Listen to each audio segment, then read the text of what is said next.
ابو عبد الرحمن احول عاصم نے بیان کیا اور ان سے انس رضی اللہ عنہ نے کہ نبی کریم صلی اللہ علیہ وسلم نے فرمایا، مدینہ حرم ہے فلاں جگہ سے فلاں جگہ تک، یعنی جبل عیر سے سور تک۔ اس حد میں کوئی درخت نہ کاٹا جائے، نہ کوئی بدعت کی جائے، اور جس نے بھی یہاں کوئی بدعت نکالی اس پر اللہ تعالی اور تمام ملائکہ اور انسانوں کی لعنت ہے۔ صحیح بخاری حدیث نمبر 1867۔ عبد الوارث نے بیان کیا، ان سے ابو طیاح نے اور ان سے انس رضی اللہ عنہ نے بیان کیا کہ نبی کریم صلی اللہ علیہ وسلم جب مدینہ ہجرت کر کے تشریف لائے تو رسول اللہ صلی اللہ علیہ وسلم نے مسجد کی تعمیر کا حکم دیا۔ آپ صلی اللہ علیہ وسلم نے فرمایا، اے بنو نجار، تم اپنی اس زمین کی مجھ سے قیمت لے لو۔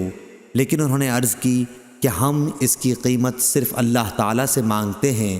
پھر حضرت صلی اللہ علیہ وسلم نے مشرکین کی قبروں کے متعلق فرمایا اور وہ اکھاڑ دی گئیں، ویرانے کے متعلق حکم دیا اور وہ برابر کر دیا گیا، کھجور کے درختوں کے متعلق حکم دیا اور وہ کاٹ دیے گئے، اور وہ درخت قبلے کی طرف بچھا دیے گئے۔ صحیح بخاری حدیث نمبر 1868۔ عبد الحمید نے بیان کیا، ان سے سلیمان بن بلال نے، ان سے عبید اللہ نے، ان سے سعید مقبری نے اور ان سے ابو ہریرہ رضی اللہ عنہ نے کہ نبی کریم صلی اللہ علیہ وسلم نے فرمایا، مدینے کے دونوں پتھریلے کناروں میں جو زمین ہے وہ میری زبان پر حرم ٹھہرائی گئی۔ حضرت ابو ہریرہ رضی اللہ عنہ نے بیان کیا کہ نبی کریم صلی اللہ علیہ وسلم بنو حارثہ کے پاس آئے اور فرمایا، بنو حارثہ، میرا خیال ہے کہ تم لوگ حرم سے باہر ہو گئے ہو۔ پھر آپ صلی اللہ علیہ وسلم نے مڑ کر دیکھا اور فرمایا کہ نہیں، بلکہ تم لوگ حرم کے اندر ہی ہو۔ صحیح بخاری حدیث نمبر 1869۔ عبد الرحمن بن مہدی نے بیان کیا، ان سے سفیان ثوری نے، ان سے اعمش نے، ان سے ان کے والد یزید بن شریک نے اور ان سے علی رضی اللہ عنہ نے بیان کیا کہ میرے پاس کتاب اللہ اور نبی کریم صلی اللہ علیہ وسلم کے اس صحیفے کے سوا جو نبی کریم صلی اللہ علیہ وسلم کے حوالے سے ہے اور کوئی چیز شرعی احکام سے متعلق لکھی ہوئی صورت میں نہیں ہے۔ اس صحیفے میں یہ بھی لکھا ہوا ہے کہ حضرت صلی اللہ علیہ وسلم نے فرمایا، مدینہ آئر پہاڑی سے لے کر فلاں مقام تک حرم ہے، جس نے اس حد میں کوئی بدعت نکالی یا کسی بدعتی کو پناہ دی تو اس پر اللہ اور تمام ملائکہ اور انسانوں کی لعنت ہے، نہ اس کی کوئی فرض عبادت مقبول ہے نہ نفل۔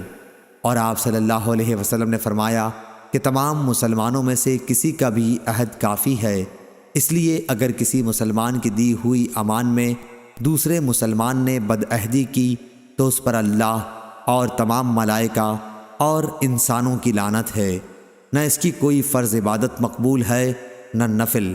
اور جو کوئی اپنے مالک کو چھوڑ کر اس کی اجازت کے بغیر کسی دوسرے کو مالک بنائے، اس پر اللہ اور تمام ملائکہ اور انسانوں کی لعنت ہے، نہ اس کی فرض عبادت مقبول ہے نہ نفل۔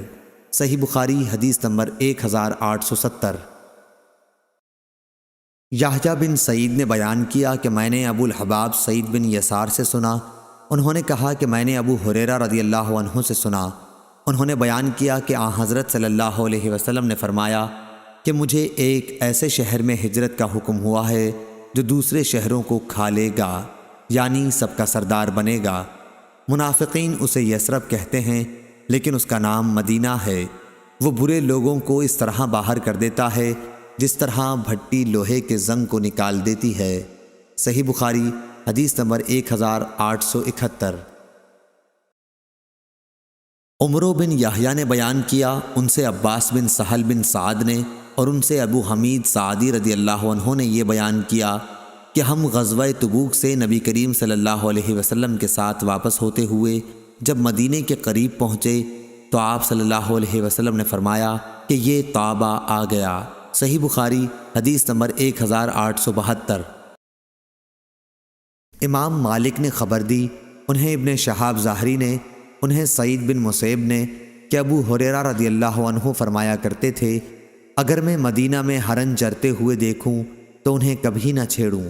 کیونکہ رسول اللہ صلی اللہ علیہ وسلم نے فرمایا تھا کہ مدینہ کی زمین دونوں پتھریلے میدانوں کے بیچ میں حرم ہے۔ صحیح بخاری حدیث نمبر 1873۔ سعید بن مسیب نے خبر دی، ان سے ابو ہریرہ رضی اللہ عنہ نے کہا کہ میں نے رسول اللہ صلی اللہ علیہ وسلم سے سنا، آپ صلی اللہ علیہ وسلم نے فرمایا کہ تم لوگ مدینہ کو بہتر حالت میں چھوڑ جاؤ گے، پھر وہ ایسا اجاڑ ہو جائے گا کہ پھر وہاں وحشی جانور، درند اور پرند بسنے لگیں گے، اور آخر میں مدینہ کے 2 چرواہے مدینہ آئیں گے تاکہ اپنی بکریوں کو ہانک لے جائیں، لیکن وہاں انہیں صرف وحشی جانور نظر آئیں گے۔ آخر ثنیۃ الوداع تک جب پہنچیں گے تو اپنے منہ کے بل گر پڑیں گے۔ صحیح بخاری حدیث نمبر 1874۔ امام مالک نے خبر دی، انہیں ہشام بن عروہ نے، انہیں ان کے والد عروہ بن زبیر نے خبر دی، انہیں عبداللہ بن زبیر رضی اللہ عنہ نے، اور ان سے سفیان بن ابی زہیر رضی اللہ عنہ نے بیان کیا کہ میں نے رسول اللہ صلی اللہ علیہ وسلم سے سنا کہ آپ نے فرمایا کہ یمن فتح ہوگا تو کچھ لوگ اپنی سواریوں کو دوڑاتے ہوئے لائیں گے اور اپنے گھر والوں کو اور ان کو جو ان کی بات مان جائیں گے سوار کر کے مدینہ سے واپس یمن کو لے جائیں گے۔ کاش انہیں معلوم ہوتا کہ مدینہ ہی ان کے لیے بہتر تھا۔ اور عراق فتح ہوگا تو کچھ لوگ اپنی سواریوں کو تیز دوڑاتے ہوئے لائیں گے اور اپنے گھر والوں کو اور جو ان کی بات مانیں گے اپنے ساتھ عراق واپس لے جائیں گے۔ کاش انہیں معلوم ہوتا کہ مدینہ ہی ان کے لیے بہتر تھا۔ صحیح بخاری حدیث نمبر 1875۔ عبید اللہ عمری نے بیان کیا، انہوں نے کہا کہ ہم سے خبیب بن عبد الرحمن نے، ان سے حفص بن عاصم نے اور ان سے حضرت ابو ہریرہ رضی اللہ عنہ نے بیان کیا کہ رسول اللہ صلی اللہ علیہ وسلم نے فرمایا، قیامت کے قریب ایمان مدینے میں اس طرح سے مٹائے گا جیسے سانپ سمٹ کر اپنے بل میں آ جایا کرتا ہے۔ صحیح بخاری حدیث نمبر 1876۔ فضل بن موسیٰ نے خبر دی، انہیں جعید بن عبد الرحمن نے اور ان سے عائشہ رضی اللہ عنہا نے فرمایا کہ میں نے سعد بن ابی وقاص رضی اللہ عنہ سے سنا تھا، انہوں نے بیان کیا کہ میں نے نبی کریم صلی اللہ علیہ وسلم سے سنا تھا کہ آن حضرت صلی اللہ علیہ وسلم نے فرمایا تھا کہ اہل مدینہ کے ساتھ جو شخص بھی فریب کرے گا وہ اس طرح گھل جائے گا جیسے نمک پانی میں گھل جایا کرتا ہے۔ صحیح بخاری حدیث نمبر 1877۔ عروہ نے خبر دی اور انہوں نے اسامہ بن زید رضی اللہ عنہ سے سنا کہ نبی کریم صلی اللہ علیہ وسلم مدینے کے محلات میں سے ایک محل یعنی اونچے مکان پر چڑھے، پھر فرمایا کہ جو کچھ میں دیکھ رہا ہوں کیا تمہیں بھی نظر آ رہا ہے؟ میں بوندوں کے گرنے کی جگہ کی طرح تمہارے گھروں میں فتنوں کے نازل ہونے کی جگہوں کو دیکھ رہا ہوں۔ اس روایت کی مطابقت معمر اور سلمان بن کثیر نے زہری کے واسطے سے کی ہے۔ صحیح بخاری حدیث نمبر 1878۔ ابراہیم بن سعد نے بیان کیا، ان سے ان کے والد نے، ان سے ان کے دادا نے اور ان سے ابو بکرہ رضی اللہ عنہ نے بیان کیا کہ نبی کریم صلی اللہ علیہ وسلم نے فرمایا، مدینے پر دجال کا رعب بھی نہیں پڑے گا۔ اس دور میں مدینے کے 7 دروازے ہوں گے اور ہر دروازے پر 2 فرشتے ہوں گے۔ صحیح بخاری حدیث نمبر 1879۔ نعیم بن عبداللہ المجمر نے بیان کیا اور ان سے حضرت ابو ہریرہ رضی اللہ عنہ نے بیان کیا کہ رسول اللہ صلی اللہ علیہ وسلم نے فرمایا، مدینے کے راستوں پر فرشتے ہیں، نہ اس میں طاعون آ سکتا ہے نہ دجال۔ صحیح بخاری حدیث نمبر 1880۔ اسحاق نے بیان کیا، ان سے انس بن مالک رضی اللہ عنہ نے بیان کیا کہ رسول کریم صلی اللہ علیہ وسلم نے فرمایا، کوئی ایسا شہر نہیں ملے گا جسے دجال پامال نہ کرے گا سوائے مکہ اور مدینہ کے۔ ان کے ہر راستے پر صف بستہ فرشتے کھڑے ہوں گے جو ان کی حفاظت کریں گے۔ پھر مدینے کی زمین 3 مرتبہ کانپے گی، جس سے ایک ایک کافر اور منافق کو اللہ تعالیٰ اس میں سے باہر کر دے گا۔ صحیح بخاری حدیث نمبر 1881۔ ابو سعید خدری رضی اللہ عنہ نے بیان کیا کہ ہم سے رسول اللہ صلی اللہ علیہ وسلم نے دجال کے متعلق ایک لمبی حدیث بیان کی۔ آپ صلی اللہ علیہ وسلم نے اپنی حدیث میں یہ بھی فرمایا تھا کہ دجال مدینہ کی ایک کھاری شور زمین تک پہنچے گا، اس پر مدینے میں داخلہ تو حرام ہوگا، مدینہ سے اس دن ایک شخص اس کی طرف نکل کر بڑھے گا، یہ لوگوں میں ایک بہترین نیک مرد ہوگا، یا یہ فرمایا کہ بزرگ ترین لوگوں میں سے ہوگا۔ وہ شخص کہے گا کہ میں گواہی دیتا ہوں کہ تو وہی دجال ہے جس کے متعلق ہمیں رسول اللہ صلی اللہ علیہ وسلم نے اطلاع دی تھی۔ دجال کہے گا کیا میں اسے قتل کر کے پھر زندہ کر ڈالوں تو تم لوگوں کو میرے معاملے میں کوئی شبہ رہ جائے گا؟ اس کے حواری کہیں گے نہیں، چنانچہ دجال انہیں قتل کر کے پھر زندہ کر دے گا۔ جب دجال انہیں زندہ کر دے گا تو وہ بندہ کہے گا واللہ اب تو مجھ کو پورا حال معلوم ہو گیا کہ تو ہی دجال ہے۔ دجال کہے گا لاؤ اسے پھر قتل کر دوں، لیکن اس مرتبہ وہ قابو نہ پا سکے گا۔ صحیح بخاری حدیث نمبر 1882۔ سفیان نے بیان کیا ان سے محمد بن منقدر نے اور ان سے جابر رضی اللہ عنہ نے کہ ایک اعرابی نے نبی کریم صلی اللہ علیہ وسلم کی خدمت میں حاضر ہو کر اسلام پر بیعت کی۔ دوسرے دن آیا تو اسے بخار چڑھا ہوا تھا، کہنے لگا کہ میری بیعت توڑ دیجئے۔ 3 بار اس نے یہی کہا، آپ صلی اللہ علیہ وسلم نے انکار کیا، پھر فرمایا کہ مدینہ کی مثال بھٹی کی سی ہے کہ میل کچیل کو دور کر کے خالص جوہر کو نکھار دیتی ہے۔ صحیح بخاری حدیث نمبر 1883۔